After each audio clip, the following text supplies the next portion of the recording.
Si pudieras viajar 1000 millones de años en el futuro, ¿qué aspecto tendría nuestro precioso planeta Tierra? Querido viajero, muy buenas. Hoy vamos a emprender un increíble viaje épico a través del tiempo. Un viaje en el que cada segundo te catapulta miles de años hacia adelante. Más allá de las constelaciones familiares, más allá del infinito cósmico, ves un destello, un punto azul y esmeralda. Es nuestra Tierra. Pero, ¿es la misma que conocemos hoy? ¿Ha conservado sus océanos, sus montañas, sus frondosos bosques? ¿O ha cambiado hasta hacerse irreconocible, moldeada por el tiempo? Encontraremos las respuestas en esta odisea, pero antes de emprender tu próxima aventura, asegúrate de que te gusta el vídeo y te suscribes al canal para no perderte nada. Gracias y buen viaje.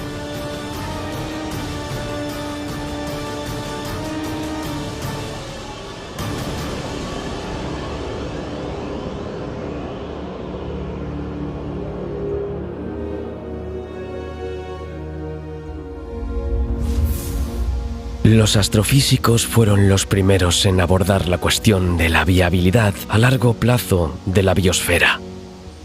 Los estudios anteriores sobre la posibilidad de la futura habitabilidad de la Tierra se centraban principalmente en la interacción entre el calentamiento del Sol durante su transformación en gigante roja, el ciclo geoquímico del carbonato silicato y la pérdida de agua. Nuevos estudios han permitido a los científicos predecir la futura habitabilidad de la Tierra basándose en modelos detallados.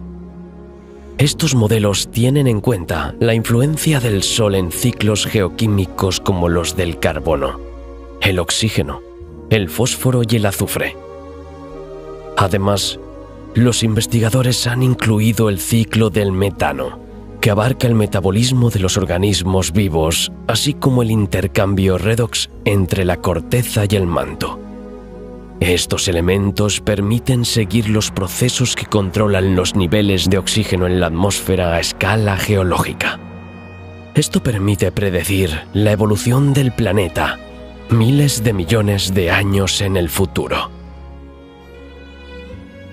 Los científicos adoptaron un enfoque estocástico, seleccionando al azar los parámetros del modelo, incluidas las variaciones del ritmo de desgasificación del manto terrestre y la aceleración de la erosión. Establecieron las condiciones iniciales de la Tierra hace 600 millones de años y luego ejecutaron el modelo unas 400.000 veces, abarcando la evolución del planeta hasta la actualidad. De todas las pruebas realizadas, solo unas 5.000 reprodujeron condiciones similares a las de la Tierra moderna. Estos resultados se utilizaron después para predecir la evolución futura de nuestro planeta. A pesar de cierto grado de incertidumbre, ninguno de los escenarios predice una atmósfera enriquecida en oxígeno durante más de 1.500 millones de años. Esta hipótesis solo podría hacerse realidad en el escenario obviamente imposible, en el que el Sol no aumentara su luminosidad.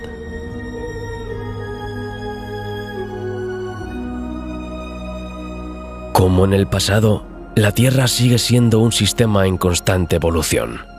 El planeta ha pasado por una serie de periodos de calentamiento y enfriamiento. Volverán las glaciaciones, así como los periodos de calentamiento extremo. Los procesos tectónicos seguirán desplazando continentes y cerrando y abriendo océanos. La caída de un asteroide gigante o la erupción de un supervolcán volverán a asestar un duro golpe a la vida en la Tierra. Muchos detalles de la historia de la Tierra son en gran parte desconocidos, cuando no completamente incognoscibles. Pero estudiando el pasado y las leyes de la naturaleza, podemos hacernos una idea de la evolución global de nuestro planeta. Muchos científicos apoyan la hipótesis de que el futuro a largo plazo de la biosfera es una especie de imagen especular de la historia. Los distintos tipos de biosfera desaparecerán en orden inverso a su aparición.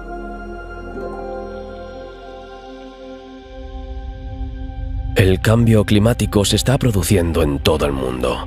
En las orillas de la bahía de Chesapeake, las mareas muestran un aumento constante de su nivel en comparación con décadas anteriores. Año tras año, el Sáhara se expande más hacia el norte, convirtiendo las antaño fértiles tierras de cultivo de Marruecos en un desierto polvoriento.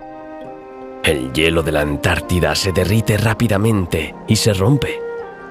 Las temperaturas medias del aire y del agua aumentan sin cesar. Todo ello refleja un proceso de calentamiento global gradual, un proceso que la Tierra ha experimentado innumerables veces en el pasado y que seguirá experimentando en el futuro, pero que ahora se está viviendo enormemente, amplificado por la actividad humana, en un periodo de tiempo geológico relativamente corto. El calentamiento global puede ir acompañado de otros efectos, a veces paradójicos. La corriente del Golfo, una poderosa corriente oceánica que transporta agua caliente desde el Ecuador hasta el Atlántico Norte, es impulsada por grandes diferencias de temperatura entre el Ecuador y las altas latitudes. Si, como consecuencia del calentamiento global, el contraste de temperaturas disminuye, como sugieren algunos modelos climáticos, la corriente del Golfo podría debilitarse o detenerse por completo.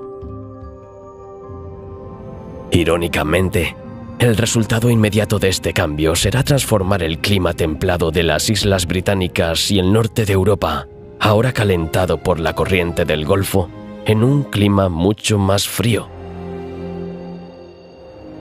Se producirán cambios similares con otras corrientes oceánicas, por ejemplo, con la corriente procedente del Océano Índico, en el Atlántico Sur, más allá del Cuerno de África, lo que podría provocar un enfriamiento del clima templado de Sudáfrica o un cambio en el clima monzónico que proporciona a parte de Asia lluvias fértiles. Cuando los glaciares se derriten, sube el nivel del mar. Según las estimaciones más conservadoras, subirá medio metro durante el próximo siglo.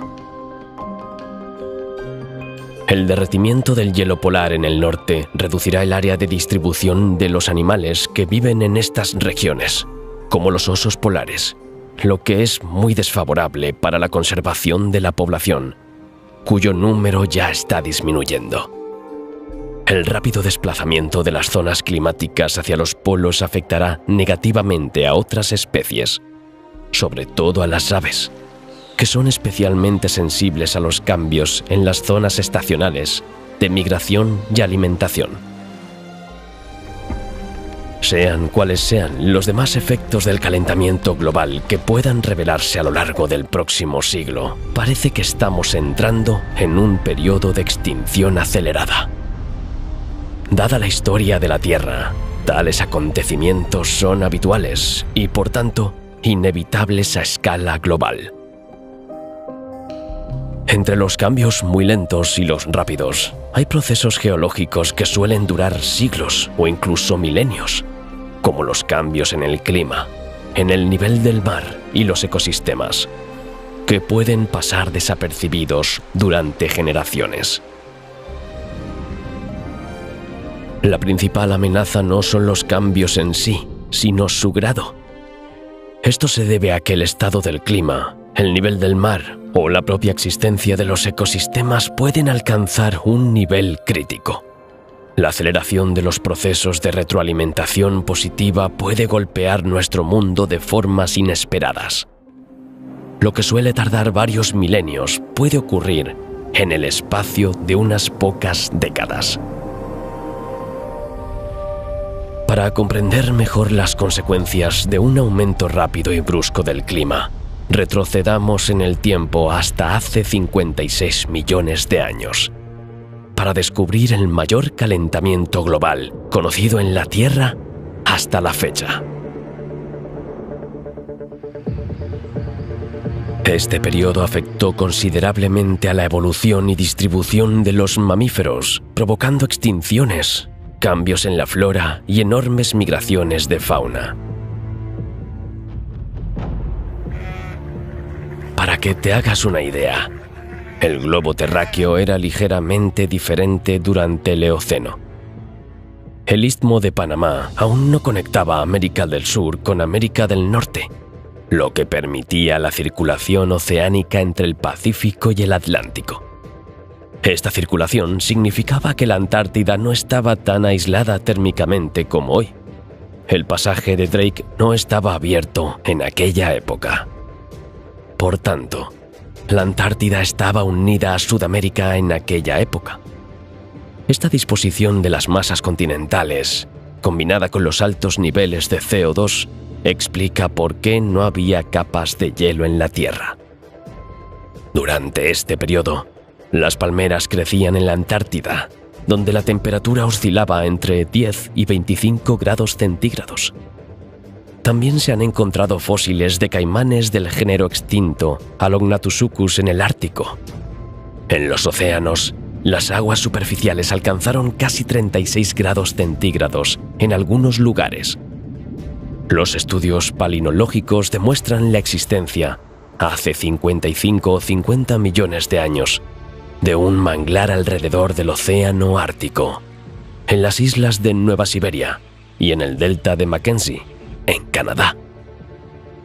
El máximo térmico de la transición Paleoceno-Eoceno duró unos 20.000 años, dentro de un periodo de 6 millones de años de calentamiento gradual. El estudio del máximo térmico es importante para nuestra época, ya que es el cambio de temperatura más famoso y mejor documentado de la historia de la Tierra. Se estima que, en esta época, la concentración de CO2 en la atmósfera alcanzó valores muy superiores a 1000 partes por millón, o ppm. Esta concentración es muy superior a la actual, de unas 415 ppm. Probablemente causado por una intensa actividad volcánica, se produjo un aumento relativamente rápido del dióxido de carbono y del metano en la atmósfera, dos gases de efecto invernadero inseparables. Este episodio provocó un calentamiento de 5 a 8 grados centígrados durante un periodo de 10.000 a 20.000 años.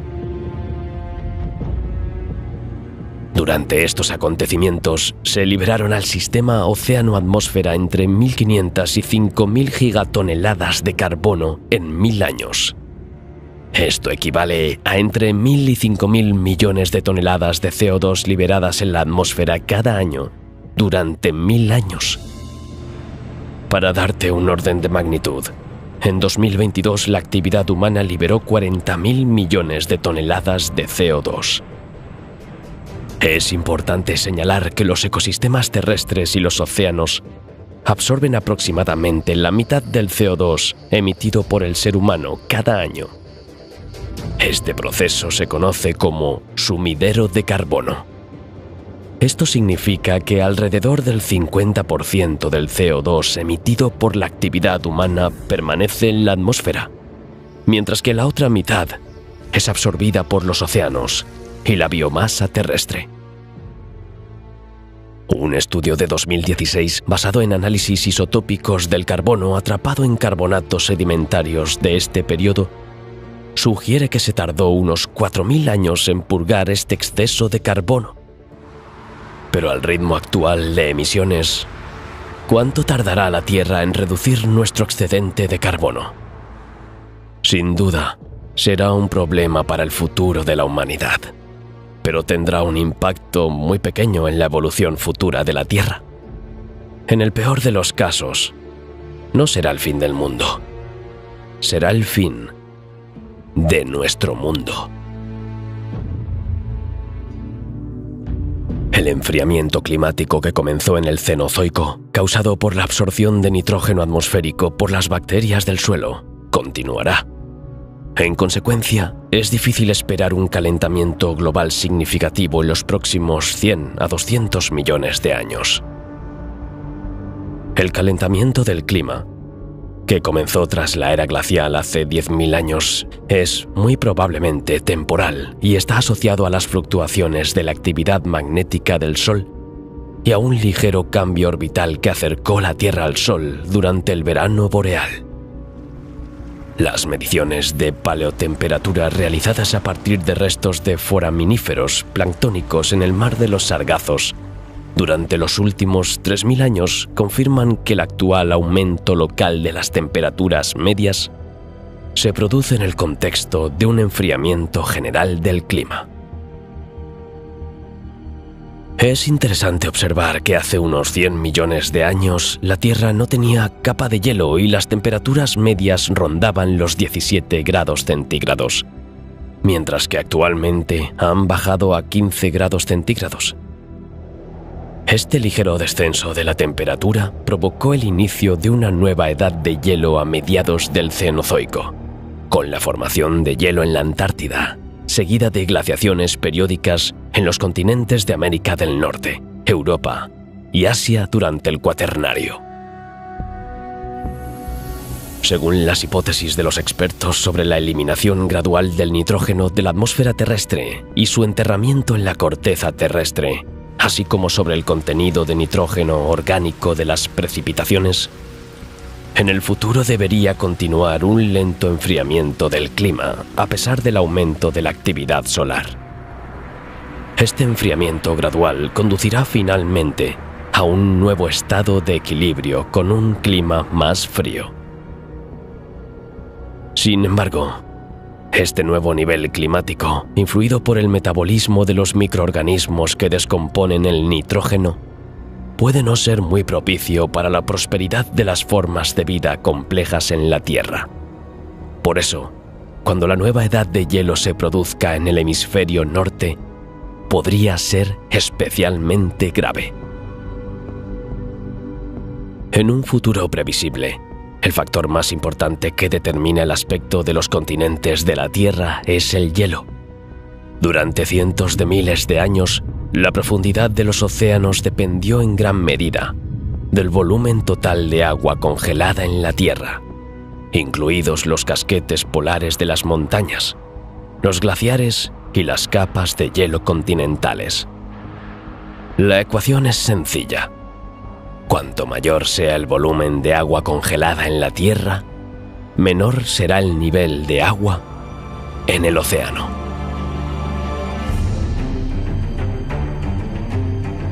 El pasado es la clave para predecir el futuro. Pero, ¿cómo sabemos qué profundidad tenían los antiguos océanos? Las observaciones por satélite del nivel del mar, aunque increíblemente precisas, se han limitado a las 2 últimas décadas. Las mediciones del nivel del mar mediante medidores de nivel, aunque menos precisas y sujetas a variaciones locales, se han recogido a lo largo del último siglo y medio. Los geólogos costeros utilizan la cartografía de rasgos de localización para estudiar las zonas costeras.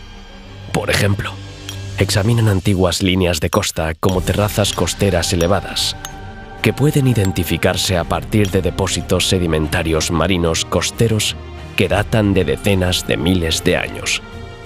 Estas zonas elevadas pueden indicar periodos pasados de aumento del nivel del mar. Las posiciones relativas de los corales fósiles, que generalmente crecen en la plataforma oceánica poco profunda calentada por el Sol, podrían ampliar nuestra historia de acontecimientos pasados. Pero este registro se modificará porque estas formaciones geológicas se elevan, hunden e inclinan esporádicamente.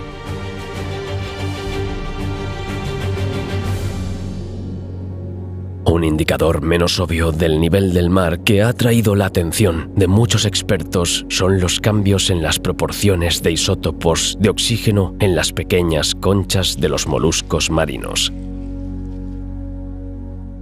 Gracias a su capacidad para reaccionar a los cambios de temperatura, los isótopos de oxígeno proporcionan la clave para descifrar el volumen de la cubierta de hielo terrestre en el pasado y, en consecuencia, los cambios del nivel de agua en el océano antiguo.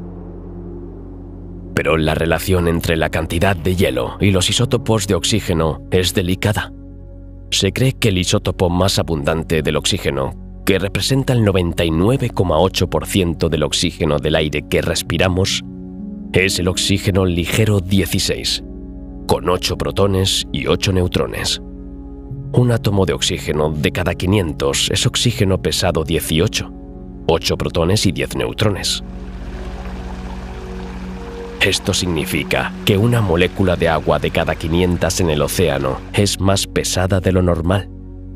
Cuando los rayos del sol calientan el océano, el agua que contiene los isótopos más ligeros del oxígeno 16 se evapora más rápidamente que el oxígeno 18, por lo que el peso del agua en las nubes de baja latitud es más ligero que en el propio océano. A medida que las nubes se desplazan inevitablemente hacia los polos, el oxígeno de las moléculas de agua que las componen se vuelve mucho más ligero que en el agua del mar. Cuando las precipitaciones caen sobre los glaciares polares y las capas de hielo, los isótopos más ligeros se solidifican en el hielo y el agua de mar se vuelve aún más pesada. Durante los periodos de enfriamiento intenso en nuestro planeta, cuando más del 5% del agua de la Tierra se convierte en hielo, el agua del mar se satura especialmente de oxígeno 18 pesado. Durante los periodos de calentamiento global y retroceso de los glaciares, el nivel de oxígeno 18 en el agua de mar disminuye. Así pues, las mediciones cuidadosas de las proporciones de isótopos de oxígeno en los sedimentos costeros pueden proporcionar una visión retrospectiva de los cambios en el volumen de hielo superficial. Esto es exactamente lo que lleva décadas haciendo un equipo de geólogos de la Universidad de Rutgers, estudiando las gruesas capas de sedimentos marinos que cubren la costa de Nueva Jersey. Estos depósitos, testigos de la historia geológica de los últimos 100.000 años, están saturados de caparazones de organismos fósiles microscópicos llamados foraminíferos. Cada diminuto foraminífero almacena isótopos de oxígeno en su composición en la misma proporción en que lo hacía el océano cuando creció el organismo. La medición capa por capa de los isótopos de oxígeno en los sedimentos costeros de Nueva Jersey proporciona una forma sencilla y precisa de estimar la cantidad de hielo durante un periodo determinado. En el pasado geológico reciente, la capa de hielo ha alternado entre la contracción y la expansión, con grandes fluctuaciones correspondientes al nivel del mar cada pocos miles de años. En el apogeo de las glaciaciones, más del 5% del volumen de agua de nuestro planeta se transformó en hielo, lo que redujo el nivel del mar en unos 100 metros con respecto al actual. Se cree que hace unos 20.000 años, durante uno de estos periodos de aguas bajas, se formó un istmo de tierra a través del estrecho de Bering entre Asia y Norteamérica. Por este puente hacia el Nuevo Mundo emigraron los humanos y otros mamíferos. Al mismo tiempo, el Canal de la Mancha no existía y un valle seco se extendía entre las islas británicas y Francia. Durante los periodos de calentamiento global, cuando los glaciares prácticamente desaparecieron y los casquetes de nieve se adelgazaron en las cumbres de las montañas, el nivel del mar subió unos 100 metros por encima, sumergiendo cientos de miles de kilómetros cuadrados de territorio costero en todo el planeta.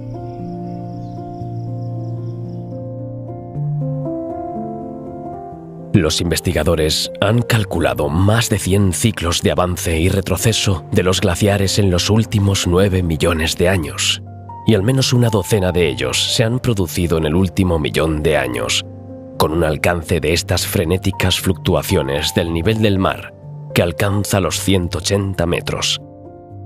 Estos ciclos pueden diferir ligeramente entre sí, pero los acontecimientos se producen con una periodicidad evidente y se asocian a los llamados ciclos de Milankovitch, llamados así por el astrónomo y geofísico serbio Milutin Milanković, que los descubrió hace aproximadamente un siglo. Descubrió que cambios bien conocidos en los parámetros del movimiento de la Tierra alrededor del Sol, incluida la inclinación del eje terrestre, la excentricidad de su órbita elíptica y un ligero bamboleo de su propio eje de rotación, provocan cambios periódicos en el clima a intervalos de 20.000 a 100.000 años. Estos cambios afectan al flujo de energía solar que llega a la Tierra. ¿Qué le espera a nuestro planeta en los próximos 50.000 años? No hay duda de que el nivel del mar seguirá fluctuando bruscamente, con periodos de descenso y ascenso. Es probable que en los próximos 20.000 años aumenten las capas de hielo de las cumbres, los glaciares sigan creciendo y el nivel del mar descienda al menos 60 metros. Este nivel se ha observado al menos 8 veces en el último millón de años. Esto tendrá un fuerte efecto en los bordes de las costas continentales. La costa este de Estados Unidos se extenderá varios kilómetros hacia el este, al quedar expuesto el talud continental poco profundo. Todos los puertos principales de la costa este, de Boston a Miami, se convertirán en mesetas interiores secas. Alaska quedará unida a Rusia por un nuevo istmo cubierto de hielo, y las islas británicas podrían volver a formar parte de la Europa continental. La abundante pesca a lo largo de las plataformas continentales se convertirá en parte integrante de la Tierra. En cuanto al nivel del mar, aunque descienda, volverá a subir varios miles de años después. Vista desde el cielo, dentro de 1 millón de años la Tierra no cambiará tanto. Por supuesto, los continentes se desplazarán, pero no más de 45 a 60 kilómetros de sus ubicaciones actuales. El Sol seguirá brillando, saliendo cada 24 horas, y la Luna orbitará alrededor de la Tierra en aproximadamente 1 mes. Pero algunas cosas cambiarán fundamentalmente. En muchas partes del mundo, procesos geológicos irreversibles están transformando el paisaje. Los contornos vulnerables de las costas oceánicas cambiarán de forma especialmente significativa. Un volcán submarino activo frente a la costa sureste de la mayor de las islas Hawái ya se ha elevado 3.000 metros sobre el fondo oceánico y crece cada año. Dentro de 1 millón de años, surgirá de las olas del océano una nueva isla, ya bautizada como Loihi. Al mismo tiempo, las islas volcánicas extinguidas del noroeste, como Maui, Oahu y Kauai, se encogerán bajo la influencia del viento y de las olas del océano, respectivamente. Por lo que respecta a las olas, los que estudian las rocas para futuros cambios concluyen que el factor más activo en el cambio de la geografía de la Tierra será el avance y retroceso del océano. Un cambio en el ritmo del vulcanismo de las grietas tardará muchísimo tiempo en afectar a esta geografía, dependiendo de cuánta lava se haya solidificado en el fondo oceánico. El nivel del mar puede descender significativamente durante las pausas en la actividad volcánica, cuando las rocas del fondo se enfrían y se calman. Los científicos creen que esto es lo que causó el brusco descenso del nivel del mar justo antes de la extinción mesozoica.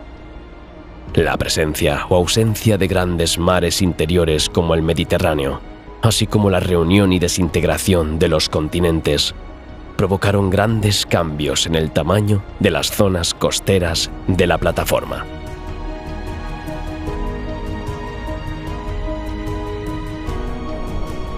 Para imaginar el mundo dentro de unos cientos de millones de años, tenemos que mirar al pasado en busca de pistas para comprender el futuro. Los procesos tectónicos globales seguirán desempeñando un papel importante en el cambio de la faz del planeta. En la actualidad, los continentes están separados entre sí. Inmensos océanos separan América, Eurasia, África, Australia y la Antártida. Pero estas inmensas extensiones de tierra están en constante movimiento y su velocidad es de unos 2 a 5 centímetros al año, es decir, unos 1.500 kilómetros en 60 millones de años. Podemos establecer vectores bastante precisos de este movimiento para cada continente, estudiando la edad de los basaltos del fondo oceánico. El basalto próximo a las dorsales oceánicas medias es bastante joven, de no más de unos pocos millones de años. En cambio, la edad del basalto cerca de los márgenes continentales en las zonas de subducción puede superar los 200 millones de años. Es fácil tener en cuenta todos estos datos de edad sobre la composición del fondo oceánico, rebobinar la cinta de la tectónica global a lo largo del tiempo y hacerse una idea de la movilidad geográfica de los continentes de la Tierra en los últimos 200 millones de años. A partir de esta información, también es posible proyectar el movimiento de las placas continentales con 100 millones de años de antelación. Dadas las trayectorias actuales de este movimiento a través del planeta, parece que todos los continentes se dirigen hacia la próxima colisión. Dentro de 250 millones de años, la mayor parte de la masa terrestre se convertirá de nuevo en un supercontinente gigante. Sin embargo, la estructura exacta del futuro supercontinente sigue siendo objeto de controversia científica. Es posible tener en cuenta los movimientos actuales de los continentes y predecir su trayectoria en los próximos 10 o 20 millones de años. El océano Atlántico se ampliará varios cientos de kilómetros, mientras que el océano Pacífico se reducirá aproximadamente la misma distancia. Australia se desplazará hacia el norte, hacia el sur de Asia, y la Antártida se alejará ligeramente del polo sur, hacia el sur de Asia. África se desplazará lentamente hacia el norte a través del mar Mediterráneo. Dentro de unas decenas de millones de años, África chocará con el sur de Europa, cerrando el mar Mediterráneo y construyendo una cordillera del tamaño del Himalaya en el lugar de la colisión. Así que el mapa del mundo, dentro de 20 millones de años, nos resultará un poco familiar. Al modelar un mapa del mundo dentro de 100 millones de años, la mayoría de los investigadores identifican rasgos geográficos comunes. Por ejemplo, coinciden en que el océano Atlántico superará el tamaño del océano Pacífico y se convertirá en la mayor cuenca de agua de la Tierra. Según la teoría de la extraversión, el océano Atlántico seguirá abriéndose y las Américas acabarán chocando con Asia, Australia y Antártida. En las etapas finales de este ensamblaje de supercontinentes, Norteamérica cerrará el océano Pacífico por el este y colisionará con Japón, y Sudamérica girará en el sentido de las agujas del reloj desde el sureste, uniéndose a la parte ecuatorial de la Antártida. Todas estas partes se combinarán sorprendentemente entre sí. Así que el nuevo supercontinente será un continente único, que se extenderá de este a oeste a lo largo del Ecuador. El modelo de extraversión sostiene principalmente que las grandes células de convección del manto, situadas bajo las placas tectónicas, permanecerán inalteradas en su forma actual. En cambio, el enfoque alternativo, conocido como introversión, adopta el punto de vista opuesto, refiriéndose a ciclos pasados de cierre y apertura del océano Atlántico. Hoy en día, las dos teorías de los supercontinentes, extraversión e introversión, siguen siendo populares. Sea cual sea el resultado de este debate, todo el mundo está de acuerdo en que, aunque dentro de 250 millones de años la geografía de la Tierra cambiará significativamente, seguirá reflejando el pasado. Según ciertas simulaciones, dentro de unos 200 millones de años, la temperatura media de la Tierra debería descender ligeramente por debajo de los 12 grados. Al mismo tiempo, el nivel global del mar descenderá unos 200 metros. En esta configuración, las condiciones para el desarrollo de la vida compleja seguirán siendo perfectamente favorables en las latitudes bajas y medias.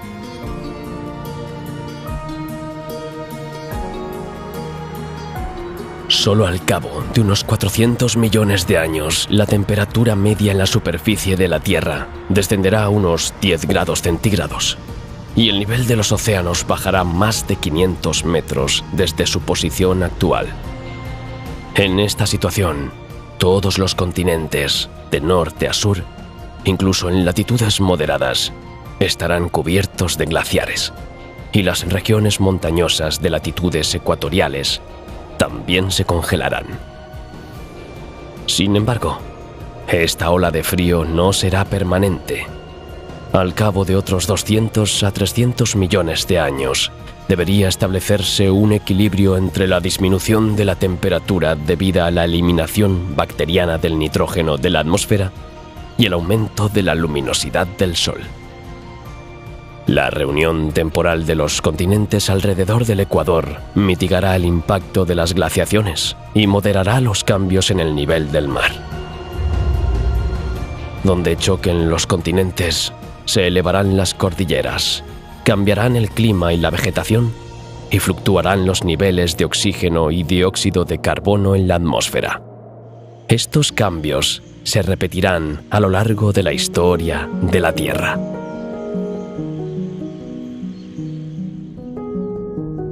Un estallido de rayos gamma o supernova enorme se producirá a menos de 6.500 años luz de la Tierra, dentro de 500 a 600 millones de años. Los estallidos de rayos gamma son fenómenos enigmáticos que parecen ser las explosiones más intensas y energéticas del universo, y los astrónomos suponen que están relacionados con supernovas extremadamente potentes. Afortunadamente, aún no hemos observado una explosión de rayos gamma lo suficientemente cerca de nosotros como para comprender plenamente lo que ocurre. Hasta ahora, las explosiones de rayos gamma solo se han detectado en otras galaxias. Pero si un acontecimiento de este tipo se produjera cerca de nosotros a escala cosmológica, como ocurre dentro de unos 500 millones de años, a menos de 6.500 años luz de la Tierra, podría provocar una extinción masiva. Una explosión de rayos gamma dirigida en nuestra dirección, de solo 10 segundos de duración, podría destruir al menos la mitad de la capa de ozono de la Tierra. El agotamiento del ozono a gran escala podría tener consecuencias devastadoras para las cadenas alimentarias, provocando la muerte de muchas especies. Una explosión de rayos gamma acabaría con las formas de vida de la superficie de la Tierra y de las capas superiores del océano, que actualmente suministran cantidades importantes de oxígeno a nuestra atmósfera. Resulta que los rayos gamma también descomponen el oxígeno y el nitrógeno presentes en la atmósfera. Estos gases se transformarían en dióxido de nitrógeno, más conocido como smog. Esto envolvería al Sol sobre zonas muy contaminadas. Si este smog cubriera toda la Tierra, bloquearía la luz solar y desencadenaría una edad de hielo global. Debido a las fuerzas de marea, la Luna se ha alejado más de 20.000 kilómetros de la Tierra. Incluso en los casos más favorables, el disco lunar ya no puede cubrir completamente el del Sol. dentro de 600 millones de años, todos los eclipses serán anulares.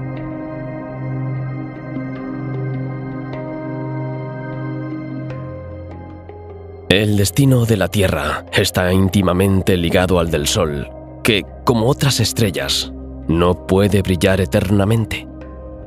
50 millones de años después de la formación del Sol, nuestra estrella se convirtió en una estrella de la secuencia principal.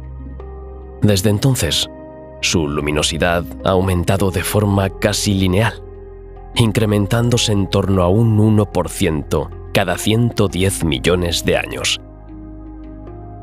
Dentro de 600 millones de años, nuestro Sol sufrirá una transformación gradual que provocará un aumento progresivo de su luminosidad y calor.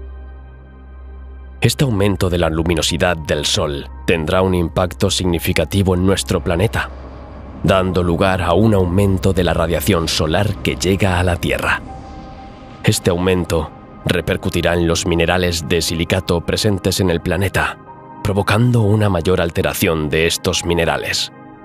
Esto, a su vez, afectará al ciclo carbonato-silicato, que es un proceso geoquímico que implica la interacción entre el carbonato y el silicato. El aumento de la meteorización de las rocas superficiales atrapa el dióxido de carbono en el suelo en forma de carbonato. A medida que el agua se evapora de la superficie de la Tierra, las rocas se endurecen, lo que provoca una ralentización de la tectónica de placas, que finalmente se detiene cuando los océanos se evaporan por completo, al haber menos vulcanismo para reciclar el carbono en la atmósfera terrestre. Los niveles de dióxido de carbono empiezan a descender.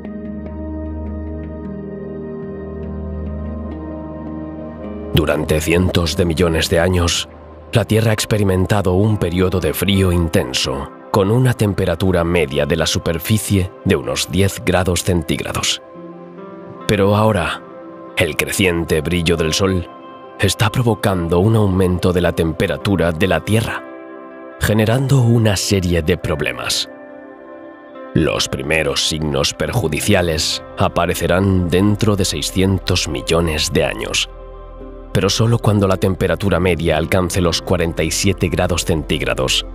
Cuando la luminosidad del Sol sea un 10% mayor que la actual, dentro de 1.100 millones de años, la situación se volverá crítica. A partir de ese momento, la Tierra empezará a perder agua progresivamente, lo que provocará un cambio en su atmósfera que la llevará a convertirse en un invernadero húmedo, debido a la evaporación masiva del agua superficial. En este punto, la cantidad de agua en la estratosfera debería aumentar. Estas moléculas de agua serán descompuestas por la radiación ultravioleta del Sol mediante el proceso de fotodisociación. Como resultado, el hidrógeno escapará de la atmósfera. El principal resultado debería ser la desaparición de los océanos en unos 1.100 millones de años. Este vapor de agua, elevado en la estratosfera, sufrirá una descomposición química, separándose en oxígeno e hidrógeno. Será entonces cuando se produzcan cambios importantes. Las temperaturas más altas harán que los océanos absorban más dióxido de carbono, un gas esencial para la vida vegetal. Esta absorción reducirá la cantidad de dióxido de carbono en la atmósfera, provocando un desequilibrio en el ciclo vital de las plantas. Se estima que el planeta podrá albergar vida altamente organizada durante otros 600 millones de años a partir de ahora, ya que las previsiones actuales indican que, después de este periodo, la creciente luminosidad del Sol tendrá un impacto significativo en la biosfera. Por tanto, el escenario que se perfila es preocupante, porque la Tierra no solo perderá gradualmente su preciada agua, sino que también perderá gases vitales para el desarrollo de las plantas. Estos elementos combinados amenazan el delicado equilibrio de nuestro ecosistema. Las altas temperaturas previstas para el futuro harían que los océanos absorbieran más dióxido de carbono, lo que perturbaría los procesos biológicos esenciales para la vida de las plantas, acelerando los problemas relacionados con la pérdida de agua y la degradación de nuestra atmósfera. Nos acercamos al límite de compensación del dióxido de carbono de la Tierra, un punto crítico en el que el equilibrio entre el dióxido de carbono y el oxígeno se hace insostenible para la fotosíntesis. Dentro de unos 600 millones de años, el nivel de dióxido de carbono será inferior al necesario para mantener la fijación del carbono C3 por fotosíntesis que utilizan los árboles. Algunas plantas que utilizan la fijación del carbono C4 pueden sobrevivir a concentraciones de dióxido de carbono tan bajas como 10 ppm. Actualmente, el 99% de las plantas utilizan la fotosíntesis C3. Su capacidad para convertir la luz solar en energía está disminuyendo gradualmente, lo que provoca un descenso generalizado de la biomasa vegetal. Si los niveles atmosféricos de CO2 descienden, la supervivencia de las plantas embriofíticas se hace difícil, ya que necesitan una concentración mínima de unas 10 ppm de CO2 atmosférico. Es muy probable que la evolución de los organismos vivos permita a un cierto número de organismos adaptarse a estas condiciones utilizando un mecanismo fotosintético de adquisición de carbono más eficaz. Cuando los niveles caen por debajo de este valor, las plantas complejas empiezan a morir, lo que provoca una reducción de la producción de oxígeno. Esta disminución, combinada con el consumo continuado por parte de la biota y la oxidación del querógeno, que es el carbono orgánico de las rocas sedimentarias, conduce a una reducción gradual del oxígeno atmosférico, hasta llegar a cero en unos pocos millones de años. Los investigadores estiman que las plantas que utilizan el proceso de fotosíntesis C3 para fijar el dióxido de carbono atmosférico deberían desaparecer en 600 millones de años, y las plantas C4 en 840 millones de años, a más tardar, debido a la pérdida de dióxido de carbono de la atmósfera. Esta desaparición masiva de plantas tendría consecuencias devastadoras para todos los seres vivos tal como los conocemos hoy. Las plantas están en la base de la cadena alimentaria, proporcionando alimento y energía a los herbívoros. Su disminución significa menos recursos alimenticios para los herbívoros, que a su vez sufren consecuencias perjudiciales. Sus poblaciones empiezan a disminuir, alterando el equilibrio de los ecosistemas. Sin plantas que produzcan oxígeno mediante la fotosíntesis, los animales se enfrentarían a una situación desastrosa. Los grandes animales endotérmicos, como los mamíferos y las aves, serían probablemente los primeros en desaparecer debido a sus mayores necesidades de oxígeno, en comparación con los animales endotérmicos y ectotermos, más pequeños. A medida que disminuyan los niveles de oxígeno atmosférico y aumenten las temperaturas, los mamíferos placentarios serán especialmente vulnerables. No solo tienen mayores necesidades de oxígeno que los mamíferos no placentarios, sino que el desarrollo embrionario también es muy sensible al calor excesivo. Los grandes mamíferos herbívoros sufrirán una reducción de los recursos alimentarios al disminuir la disponibilidad de plantas. Los mamíferos pequeños se verían algo menos afectados debido a sus menores necesidades de oxígeno y a su relación superficie-volumen, que facilita la disipación de calor. Los mamíferos placentarios tienen temperaturas corporales más elevadas que los marsupiales y los monotremas, lo que los hace potencialmente más sensibles a los aumentos de temperatura. Las aves pueden estar mejor adaptadas a la supervivencia que los mamíferos más grandes, ya que su tamaño generalmente menor significa que necesitan menos oxígeno. Además, las aves migratorias en particular estarían mejor equipadas que los animales de tamaño similar, gracias a su capacidad para recorrer largas distancias en busca de refugios más frescos. No obstante, el número de estos refugios disminuiría a medida que las temperaturas siguieran aumentando. Estos refugios también se encontrarían probablemente a mayor altitud, donde habría menos superficie terrestre disponible, lo que limitaría el tamaño de las poblaciones a medida que las especies migraran a altitudes más elevadas. Los vertebrados ectotérmicos, como los peces, los anfibios y los reptiles, podrían sobrevivir más tiempo que los animales endotérmicos en este escenario, gracias a su mayor tolerancia al calor y a unas necesidades de oxígeno generalmente menores. Sin embargo, la menor disponibilidad de agua haría que algunas especies de anfibios fueran más vulnerables en un entorno así. Las especies de peces también estarían en peligro, aunque en esta fase todavía no se estaría produciendo una evaporación rápida de los océanos. Las especies marinas podrían tener una mayor capacidad de supervivencia que las de agua dulce, debido al mayor volumen de agua oceánica en comparación con el agua dulce. En cuanto a los ectotermos, la temperatura ambiente influye en su tasa metabólica.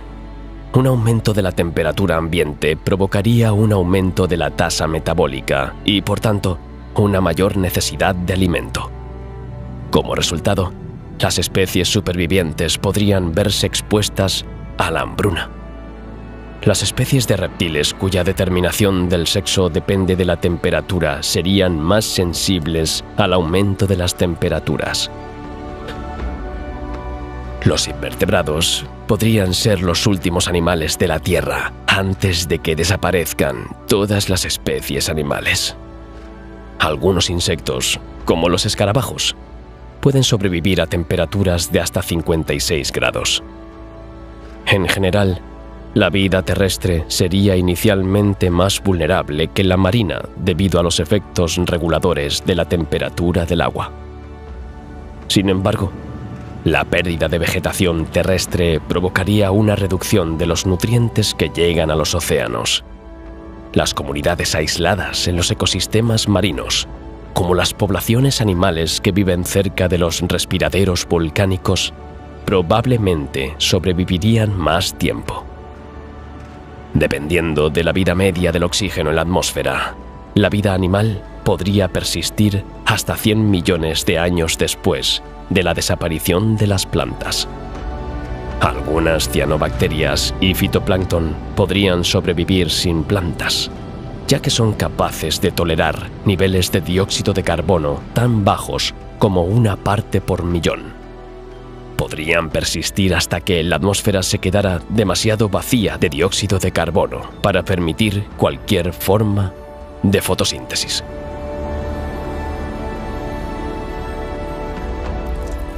En un estudio, los investigadores afirmaron que una forma específica de vida animal podría persistir incluso después de que hubiera desaparecido la mayor parte de la vida vegetal de la Tierra. Utilizaron pruebas fósiles del esquisto de Burgess, en la Columbia Británica, Canadá, para estudiar el clima de la explosión cámbrica y lo utilizaron para predecir el clima futuro, cuando las temperaturas globales aumentarían debido al calentamiento del Sol y a la disminución de los niveles de oxígeno, lo que conduciría a la extinción final de la vida animal. Inicialmente, esperaban que persistieran ciertos insectos, lagartos, aves y pequeños mamíferos, así como la vida marina. Sin embargo, sin un suministro continuo de oxígeno procedente de la vida vegetal, estimaron que los animales probablemente morirían asfixiados. Aunque quedara suficiente oxígeno en la atmósfera gracias a la persistencia de algunas formas de fotosíntesis, el aumento constante de las temperaturas globales provocaría una pérdida gradual de biodiversidad. A medida que las temperaturas sigan subiendo, los últimos animales se verán obligados a trasladarse a las regiones polares o incluso bajo tierra. estarían activos principalmente durante los periodos de noche polar y entrarían en aestivación durante los periodos de día polar debido al intenso calor. Gran parte de la superficie de la Tierra se convertiría en un árido desierto y la vida se concentraría principalmente en los océanos. Sin embargo, debido a la disminución del aporte de materia orgánica desde la Tierra y a la reducción del oxígeno disuelto, la vida marina también desaparecería, siguiendo un patrón similar al de la superficie terrestre. Este proceso comenzaría con la pérdida de especies de agua dulce y terminaría con los invertebrados, sobre todo los que no dependen de plantas vivas, como las termitas, o los que se encuentran cerca de fuentes hidrotermales, como los gusanos del género Riftia. Sin CO2, la fotosíntesis ya no puede tener lugar. Sin vida vegetal que recicle el oxígeno de vuelta a la atmósfera, el oxígeno libre y la capa de ozono desaparecerán de la atmósfera, permitiendo que niveles intensos de luz ultravioleta mortal lleguen a la superficie. Como consecuencia de estos procesos, las formas de vida multicelulares podrían extinguirse en unos 800 millones de años, y las eucariotas en 1.300 millones de años, quedando solo las procariotas.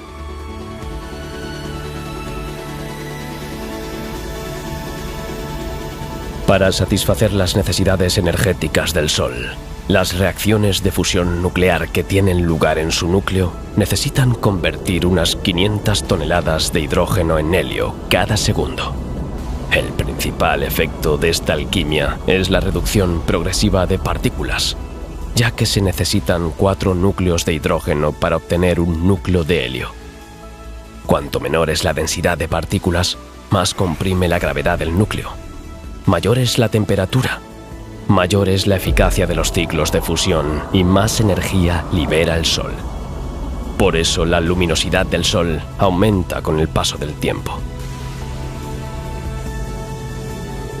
Acompañada de un efecto invernadero eficaz, la Tierra ha mantenido una temperatura estable, aparte de algunos periodos de glaciación que han permitido la evolución de la vida en su superficie. Durante cientos de millones de años, la Tierra no ha experimentado ningún cambio significativo en su masa oceánica, lo que se debe al casi equilibrio de la entrada y la salida de agua del manto. Para mantener el agua en estado líquido en nuestro planeta, es esencial establecer un equilibrio entre la energía solar absorbida y la emitida, que permita mantener temperaturas adecuadas. Este equilibrio es crucial para la supervivencia de la vida tal como la conocemos. Cuando aumenta la cantidad de gases de efecto invernadero en la atmósfera terrestre, como ocurre actualmente, se produce un nuevo equilibrio energético en el que el efecto invernadero crea un manto adicional, provocando el calentamiento de la superficie. La Tierra tiene un mecanismo regulador integrado llamado ciclo carbonato-silicato, que controla la cantidad de dióxido de carbono en la atmósfera para mantener un clima estable. Por desgracia, este ciclo funciona en una escala temporal de alrededor de 1 millón de años, lo que lo hace demasiado lento para ser una solución eficaz al problema actual del calentamiento global al que nos enfrentamos los humanos. Progresivamente, incluso durante el actual periodo de calma de la combustión del hidrógeno, el Sol aumenta inexorablemente de temperatura. Hace unos 4.500 millones de años, en sus inicios, su luminosidad era equivalente al 70% de la actual. En el momento del gran acontecimiento del oxígeno, hace unos 2.400 millones de años, su luminosidad ya había alcanzado el 85% de la actual. Durante los próximos 1.000 millones de años, el Sol seguirá produciendo energía nuclear mediante la conversión de hidrógeno en helio. Esto es lo que hacen casi todas las estrellas la mayor parte del tiempo. A medida que el Sol convierte hidrógeno en helio en su núcleo, aumenta el peso molecular medio, lo que provoca un aumento de la temperatura del núcleo y de la velocidad de la reacción de fusión, conocida como cadena protón-protón. Esto conduce gradualmente a un aumento de la liberación de energía de la estrella. Como resultado, el Sol brillará aún más. Cuando aumenta la cantidad de energía entrante, esto también puede contribuir al calentamiento global. Esto es precisamente lo que ocurre cuando la luminosidad del Sol aumenta gradualmente. Aunque el clima de la Tierra puede experimentar variaciones a corto plazo debidas a las estaciones, a cambios en la composición atmosférica como la adición de gases de efecto invernadero producidos por el hombre, así como a factores como el polvo volcánico y los ciclos de Milankovitch, la superficie terrestre experimenta un calentamiento lento, pero constante, debido al aumento de la luminosidad solar. A lo largo de un periodo de tiempo, quizás incluso de varios cientos de millones de años, la retroalimentación de la Tierra podrá mitigar este efecto. Cuanto mayor es la energía térmica, más intensa es la evaporación. De ahí el aumento de la nubosidad, que contribuye a reflejar la mayor parte de la luz solar de vuelta al espacio. El aumento de la energía térmica implica una meteorización más rápida de las rocas, una mayor absorción de dióxido de carbono y unos niveles más bajos de gases de efecto invernadero. De este modo, las retroalimentaciones negativas preservarán las condiciones para sostener la vida en la Tierra durante bastante tiempo. En un momento dado, la atmósfera terrestre alcanzará un umbral en el que ya no podrá mantener un equilibrio energético estable, lo que provocará una amplificación del efecto invernadero. Este fenómeno se compara a menudo con un invernadero desbocado, que se caracteriza por una retroalimentación positiva. Cuando la superficie del planeta se calienta, se produce un aumento de la evaporación del agua de la atmósfera. El agua es un potente gas de efecto invernadero, que refuerza el efecto invernadero y provoca un mayor calentamiento de la superficie del planeta.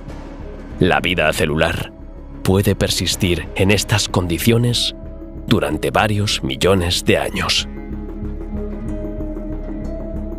Sin embargo, llegará inevitablemente el momento crítico, cuando el efecto invernadero se vuelva incontrolable, calentando la superficie de la Tierra hasta el punto de que los océanos alcancen un estado de evaporación total.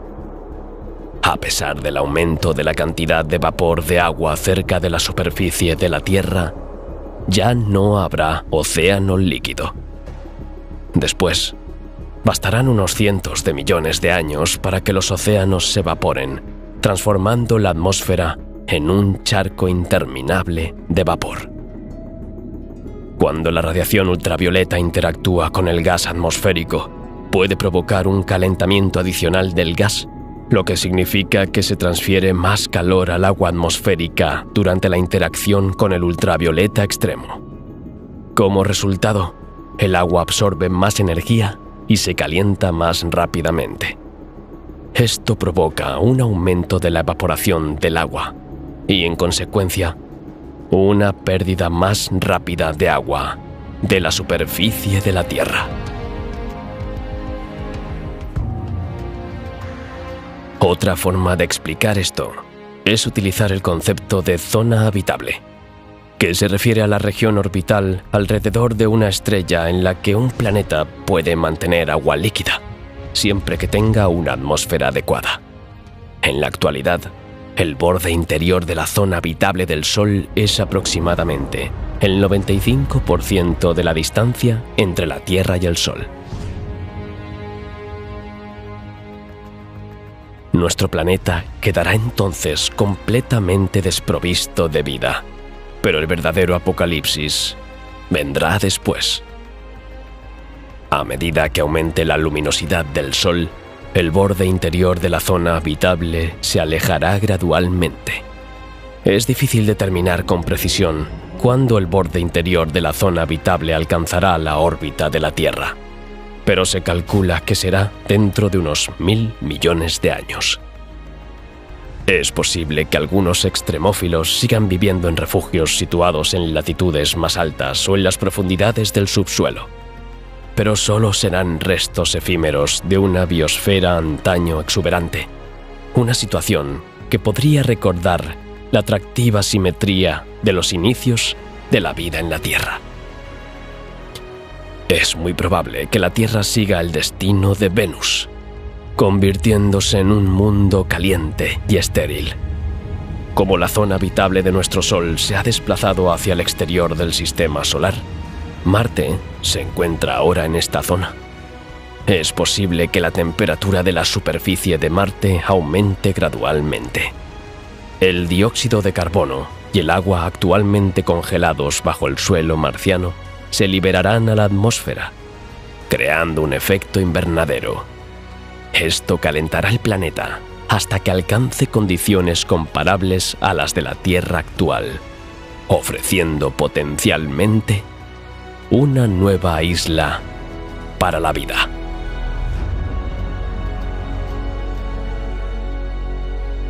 Según los modelos informáticos, la presencia de la Luna parece estabilizar la oblicuidad de la Tierra, ayudando a evitar cambios climáticos drásticos. Esta debilidad se debe a que la Luna acelera el movimiento de precesión del eje de rotación de la Tierra, evitando así las resonancias entre la precesión de la rotación y la precesión del plano orbital del planeta. La aceleración de las mareas provocada por la Luna ralentiza la rotación terrestre y aumenta la distancia entre la Tierra y la Luna. A medida que el semieje mayor de la órbita de la Luna siga aumentando, este efecto estabilizador disminuirá.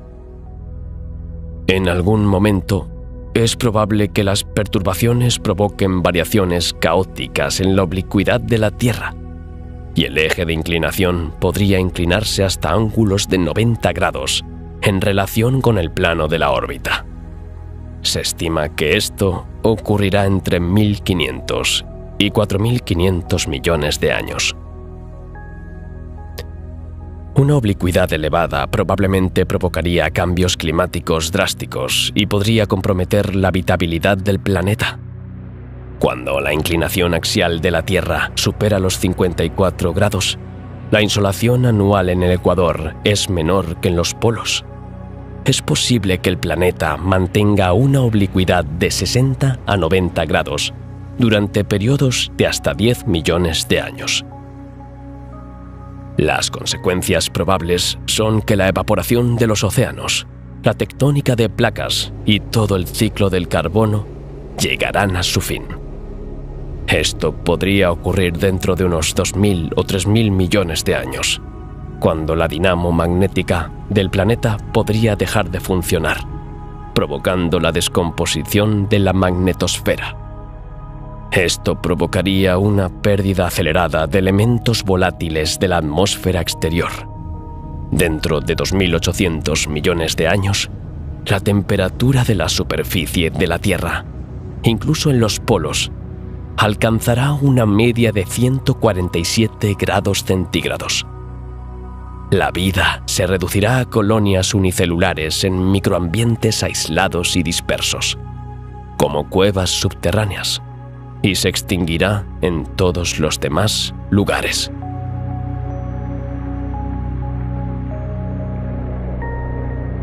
Cada segundo, el Sol emite un viento solar en dirección a nuestro planeta, que corresponde a un flujo de 1 millón de toneladas de protones y electrones. Estas partículas son frenadas en seco por los cinturones de Van Allen, el campo magnético de la Tierra. Se extiende a lo largo de 70.000 kilómetros y se origina en el núcleo de la Tierra, formado por hierro y níquel. El núcleo está formado por una parte sólida, la semilla, y una capa líquida de 2.000 kilómetros de espesor. La agitación ininterrumpida de la capa de metal líquido conduce a la formación del campo magnético. En la actualidad, el radio del núcleo interno aumenta a un ritmo medio de unos 0,5 milímetros al año, a expensas del núcleo externo. Prácticamente toda la energía necesaria para alimentar la dinamo procede del núcleo interno. Se prevé que, dentro de 3.000 millones de años, el núcleo interno absorberá la mayor parte, si no la totalidad, del núcleo externo, lo que dará lugar a un núcleo casi totalmente solidificado, compuesto principalmente de hierro y otros elementos pesados. La envoltura líquida restante estará formada principalmente por elementos más ligeros, que sufrirán menos mezcla. La dinámica de las placas tectónicas se genera por la transferencia de calor del núcleo de la Tierra a la superficie. Esta transferencia de calor tiene lugar a través del manto por convección, a veces combinada con conducción térmica. Cuando los penachos de calor alcanzan la corteza, liberan su calor y son empujados por nuevos penachos calientes. Este movimiento horizontal en el manto superior es la fuerza motriz del movimiento de las placas tectónicas. Sin embargo, a medida que la Tierra se enfría con el tiempo, el núcleo externo líquido se solidifica gradualmente. Esta solidificación reduce la convección en el manto, limitando la fuerza disponible para mover las placas. Finalmente, al cabo de unos 3.000 millones de años, la convección cesará por completo, poniendo fin al movimiento de las placas tectónicas. Si la tectónica de placas cesa en algún momento, el interior de la Tierra se enfriará con menos eficacia, ralentizando o incluso deteniendo el crecimiento del núcleo interno. En ambos casos, esto podría provocar la pérdida de la dinamo magnética. Sin una dinamo funcional, el campo magnético de la Tierra se debilitará rápidamente en un periodo geológicamente corto de unos 10.000 años. La desaparición de la magnetosfera provocará una mayor erosión de los elementos ligeros, sobre todo el hidrógeno, de la atmósfera terrestre al espacio, creando unas condiciones menos propicias para la vida. Dentro de unos 4.000 millones de años, el aumento de la temperatura en la superficie de la Tierra provocará un efecto invernadero incontrolable, creando condiciones aún más extremas que las actuales en Venus. Esto calentará la atmósfera y elevará la temperatura de la superficie por encima de los 500 grados centígrados, lo bastante como para fundir la superficie del planeta en algunos lugares. No obstante, gran parte de la atmósfera se conservará hasta que el Sol entre en su fase de gigante roja. En ese momento, las biofirmas de la Tierra desaparecerán, para ser sustituidas por firmas causadas por procesos no biológicos. A partir de entonces, todas las huellas de la historia de la vida en la Tierra se borrarán por completo.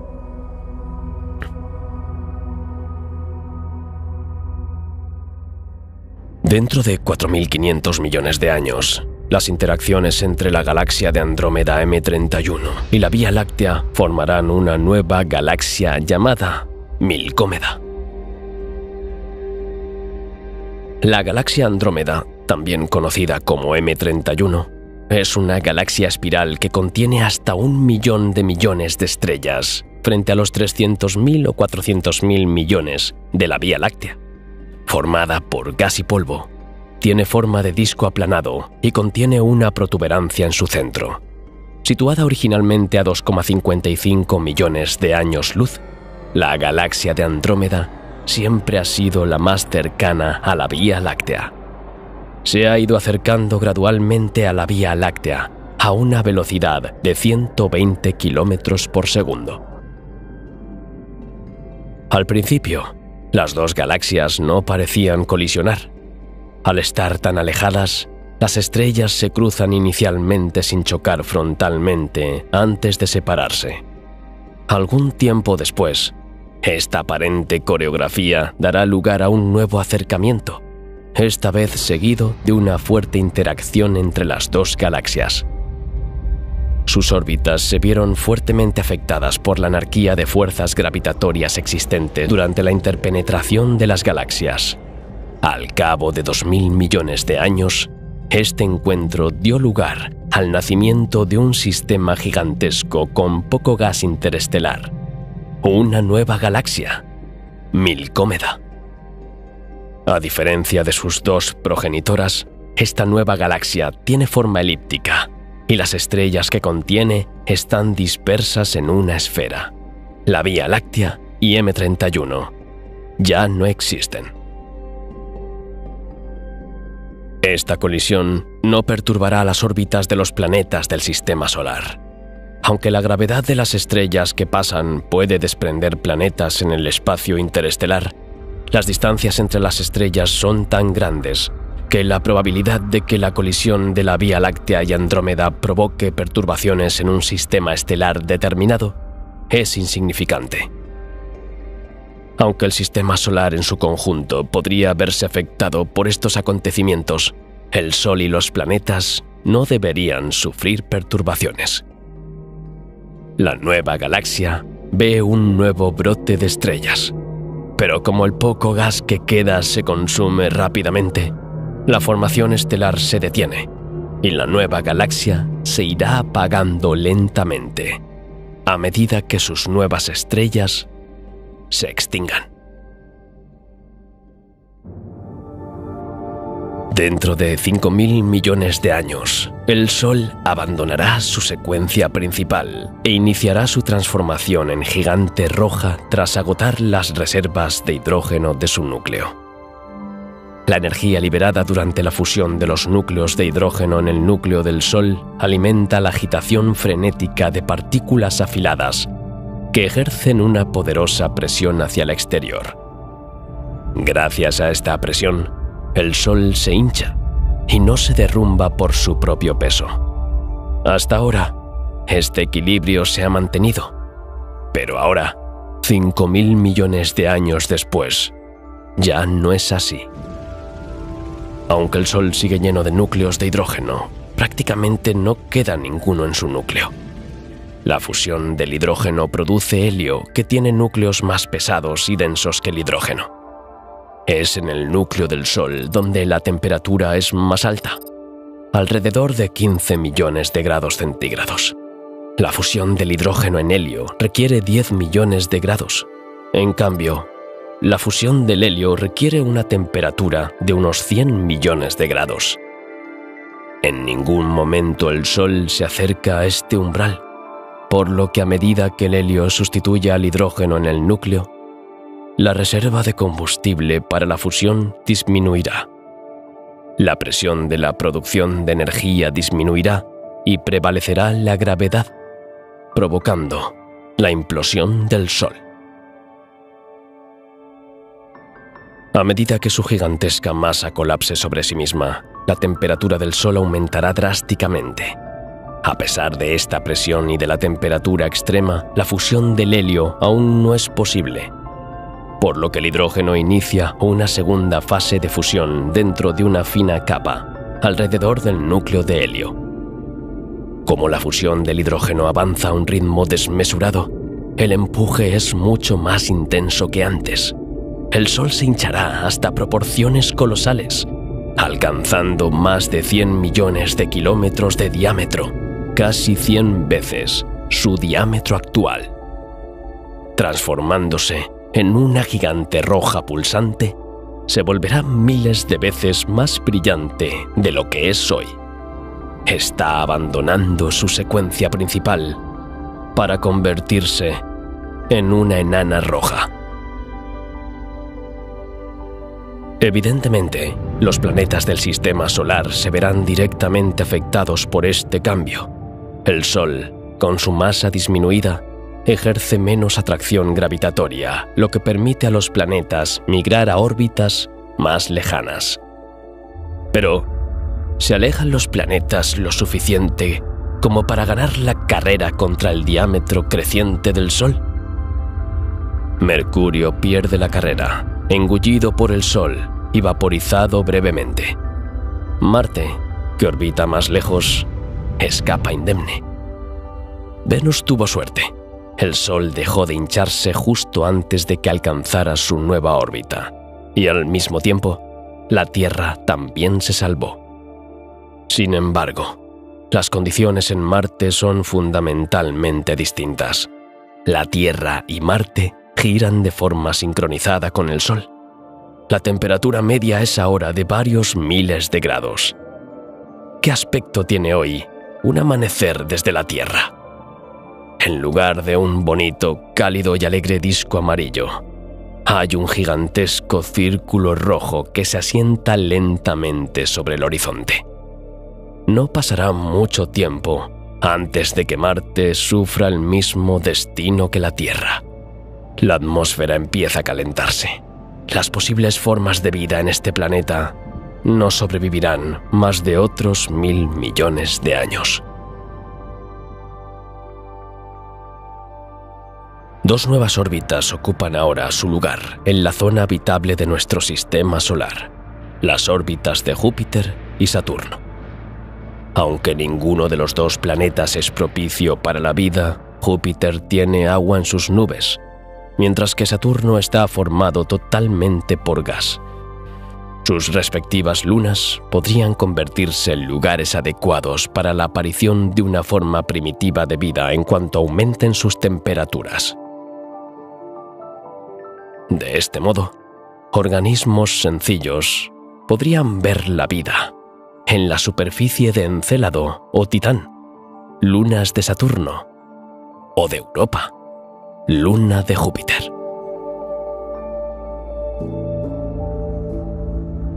La mayor parte de la atmósfera de la Tierra se perderá gradualmente en el espacio.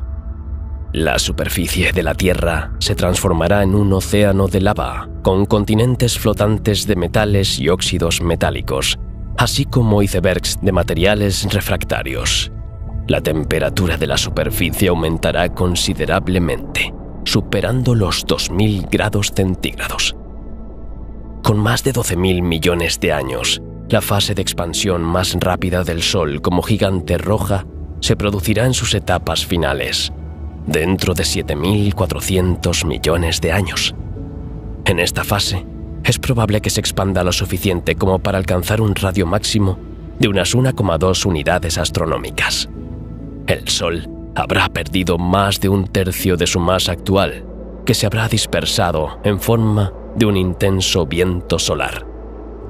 Esta pérdida de masa hará que las órbitas de cada planeta se dilaten considerablemente. Considerando solo este fenómeno, Venus y la Tierra probablemente podrían escapar a la incineración, pero otros estudios sugieren que los dos planetas seguirían siendo absorbidos debido a las interacciones de marea con el tenue gas de la dilatada envoltura exterior del Sol. Las previsiones sobre el fin de nuestro planeta son, por tanto, bastante sombrías. La interacción gravitatoria de la Tierra con la atmósfera exterior del Sol provocará el encogimiento de la órbita terrestre. El efecto de arrastre de la cromosfera del Sol reducirá gradualmente la órbita de la Tierra. Estos efectos compensarán parcialmente la pérdida de masa del Sol, por lo que es probable que éste acabe engullendo a la Tierra dentro de unos 7.590 millones de años. El arrastre atmosférico del Sol también puede provocar la desintegración de la órbita de la Luna. Cuando la órbita de la Luna se aproxime a una distancia de 18.470 kilómetros, cruzará el límite de roca de la Tierra, lo que significa que las fuerzas de marea ejercidas por la Tierra romperán la Luna, transformándola en un sistema de anillos. La mayoría de estos anillos orbitales empezarán a desintegrarse y los restos restantes impactarán contra la Tierra. Como resultado, aunque el Sol no engulla directamente a la Tierra, es posible que el planeta se quede sin luna. Pero la trayectoria decreciente de la Tierra hacia el Sol puede eliminar el manto terrestre, dejando solo su núcleo. Finalmente, el núcleo de la Tierra también se destruirá 200 años después. Según este sombrío escenario, la gigante roja del Sol simplemente destruirá la Tierra, que se evaporará en la caliente atmósfera solar y dejará de existir.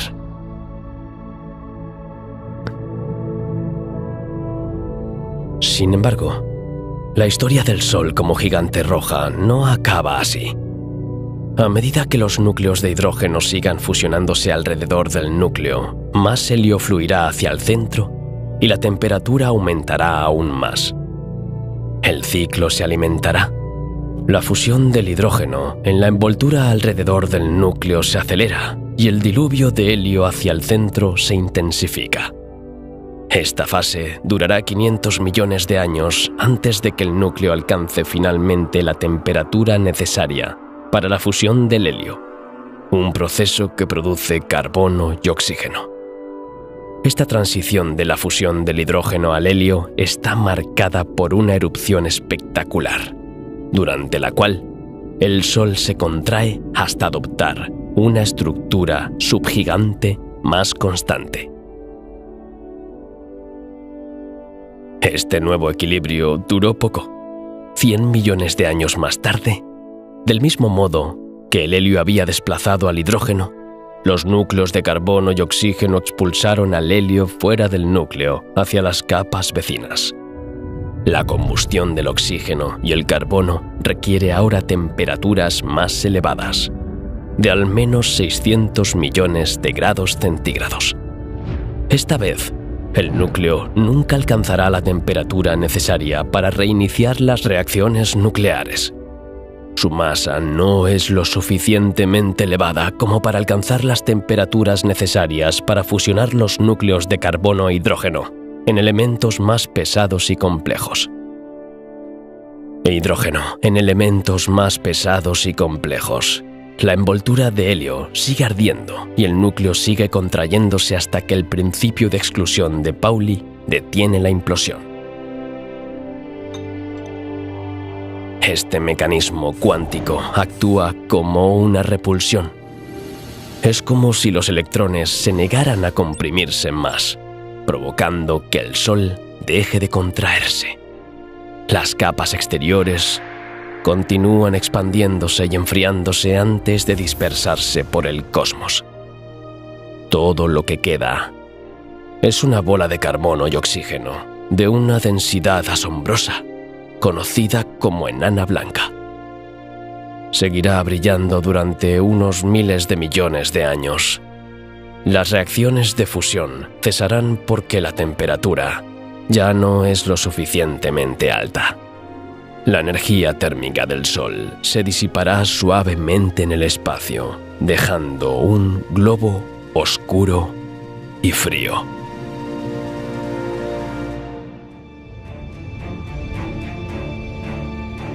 Dentro de 9.000 millones de años, el Sol, con una masa igual al 54% de su masa actual, se convertirá en una enana blanca compuesta de carbono y oxígeno. Nuestro Sol ya está muerto, su núcleo expuesto, su poder de atracción sobre los cuerpos en órbita como planetas, cometas y asteroides debilitado por su pérdida de masa en las etapas anteriores. Todas las órbitas de los planetas restantes se expandirán. Si la Tierra sigue existiendo, su órbita estará ahora el doble de lejos que la órbita que conocemos hoy.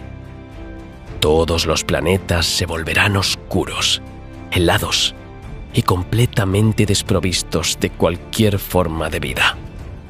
Seguirán orbitando alrededor de su estrella, con su velocidad reducida por la mayor distancia al Sol y su menor gravedad.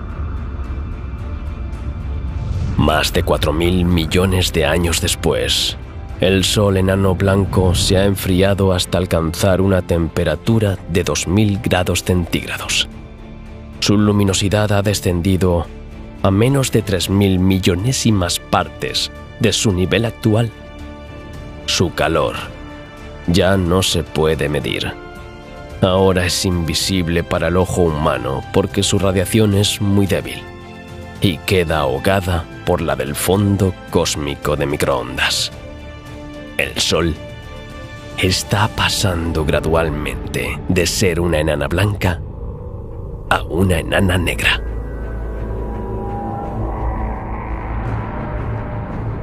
Las perspectivas de destrucción de nuestro planeta no son meramente especulativas, sino que se basan en predicciones sólidas basadas en nuestros avances científicos. Aunque tenemos conocimiento del futuro lejano de la Tierra, depende de nosotros configurar el futuro a corto plazo. Esta perspectiva plantea cuestiones fundamentales sobre el futuro de la vida en la Tierra y nuestra responsabilidad como especie de ser conscientes de este futuro potencial. Es crucial que profundicemos en nuestros conocimientos científicos, desarrollemos estrategias para preservar el medio ambiente y exploremos soluciones innovadoras para preservar la biodiversidad y la sostenibilidad de nuestro planeta. Aunque esto pueda parecer muy lejano a escala humana, no deja de ser una realidad ineludible desde el punto de vista de la evolución natural de nuestro sistema solar. Comprender estos fenómenos y sus implicaciones nos permite apreciar mejor la importancia de preservar nuestro medio ambiente y explorar nuevas formas de garantizar un futuro sostenible para las generaciones venideras. Esto representa el sueño último de una sociedad científicamente alfabetizada y es nuestra única esperanza de alejar en la medida de lo posible la amenaza inminente para todos nosotros: la extinción de la humanidad.